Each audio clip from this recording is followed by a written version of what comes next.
اول وقت رو بخوانید، بر این طریقه حق استقامت کنید، از گناه اجتناب کنید، واجبات رو به جا بیارید، اون چنان دست عنایت او بر سر شما کشیده میشه که اون وقت خواهید فهمید چه خبره.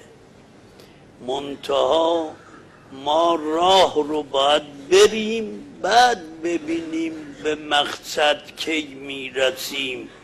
راه نرفته به مقصد نمیشه رسید. افسوس عمر گذشت، ما قدر نعمت رو نمیدانیم. کسانی که در زمان غیبت این چنین که گفتم عمل کنن، مقامشون اینه. یعنی هر یک از شما این سعادت رو دارید، سعی کنید از دست ندید.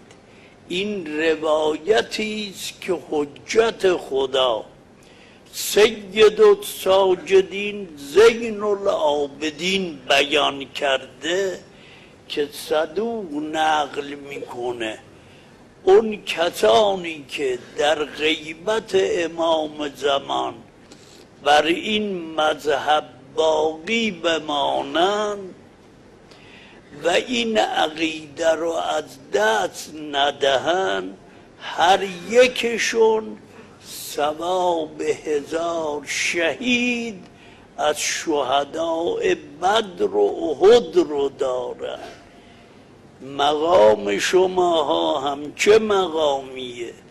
حالا راه چیه؟ راه اینه: از امروز نماز رو بر هر کار مقدم بدارید. این کلمه اوله. ربط با خدا را حفظ کنید. نماز را با همه مطالب قیاس نکنید. این شرط اوله.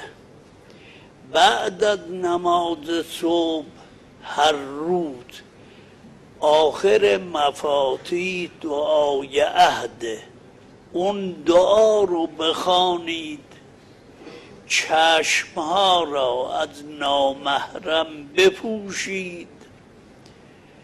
شکم